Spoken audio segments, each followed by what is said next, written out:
Hello, I'm David, and I've been around in the Twin City Buddhist Sangha for roughly 3 years now. But I discovered them at the festival, much less like our guest today, and basically, I didn't come immediately.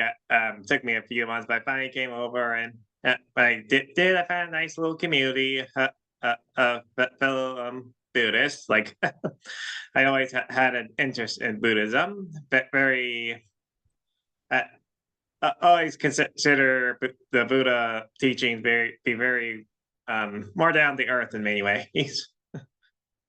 And today and today I'll be talking about a rather humble topic. Well, potatoes. I like potatoes. uh, uh, yeah, very insightful, but I blame my grandmother for that. When I, when I visited her during my trip, they used to eat mashed potatoes all the time. Like one of my favorite activities would be to go down and basically mash potatoes and squish all the butter and milk together. And I just haven't just eating potatoes ever since. But these days, oftentimes for a snack, we'll cut them up, put douse some oil, and bake them. Yeah, and a nice little treat. And out of curiosity, one day I look up where I got the potato from. I go to a little grocery store called Aldi's, place for like cheap store for a guy who needs to get food and have a budget. And and, and upon the packaging, it's fairly most potatoes come from Allen Farm and product that take a Google search. You find it from Wisconsin.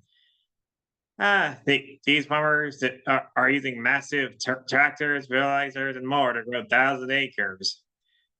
This usually takes about 3 to 4 months to accomplish. And, and this company itself is not that old, only 50 years.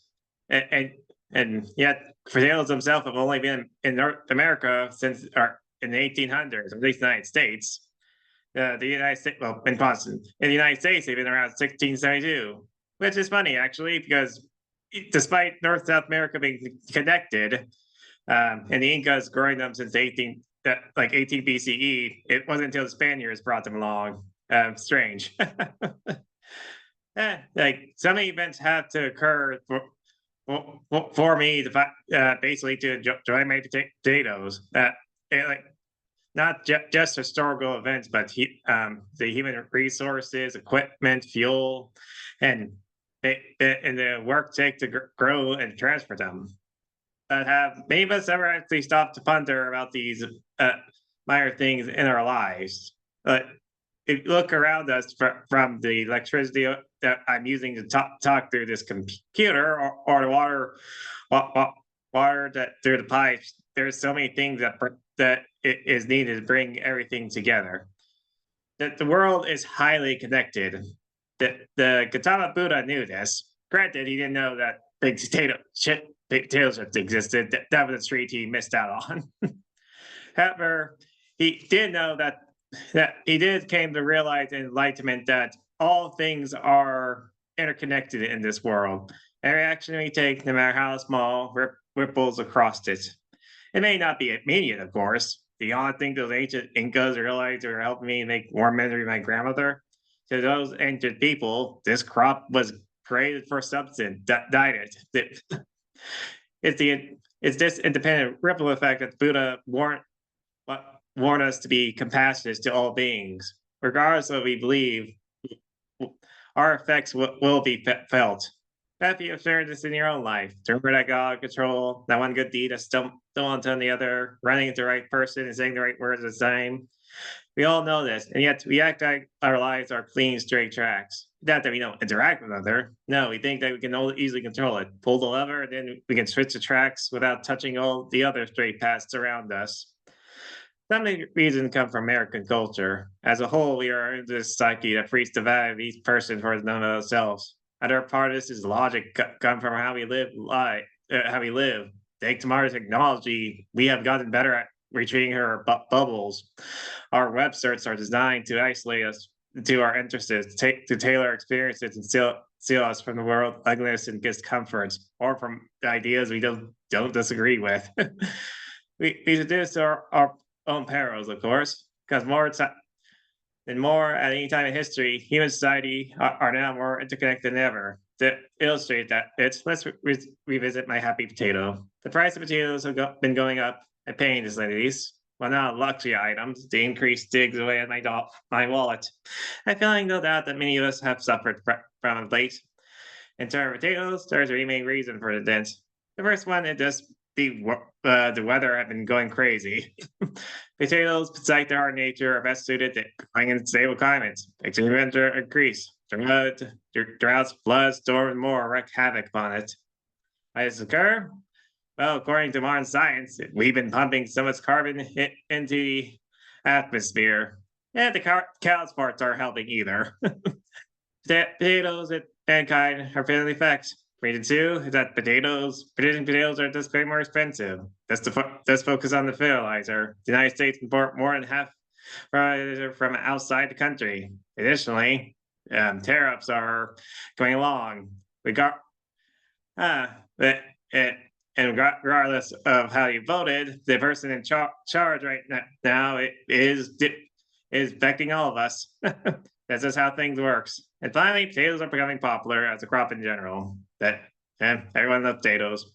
And in sorts, the world's highly connected. Both good and bad karma across these networks each day. Their effects are so unknown that it can be nearly impossible to quantify it in a meaningful sense.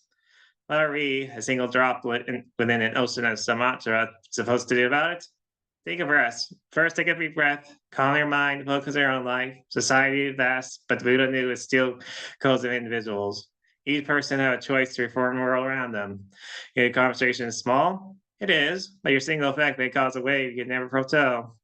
I also want to remind you that you're not alone. That you are part of the Amida Buddha golden chain. Each person you see today is a companion on this crazy journey through life. Look to your family, your nature, your city, each droplet combined to come out and tidal wave after all. And never forget that Buddha as our model. To achieve his goal, you have to follow the path of Bodhisattva, become a Buddha in general. It's difficult. He even took on 48 additional vows to his task. The most important one is 18th, for serve as the most important of all. For to me, the Buddha bathed us all in the compassionate light. Its actions echoed throughout the centuries, touching the lives of many. And through us, that compassion can radiate to the world at large. Have potatoes, mouths to eating how too much. Things aren't that desperate yet. And I can ponder more upon the mess world as I cook it.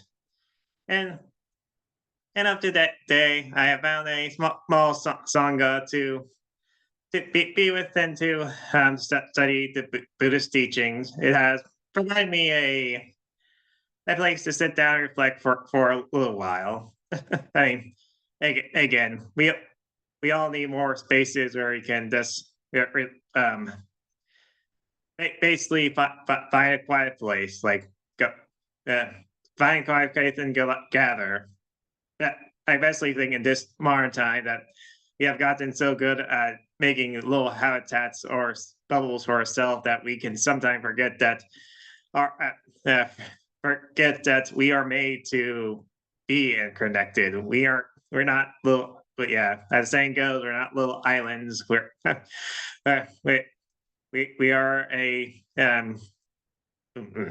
chain that has stretched back for centuries. And that's all. Thank you for listening.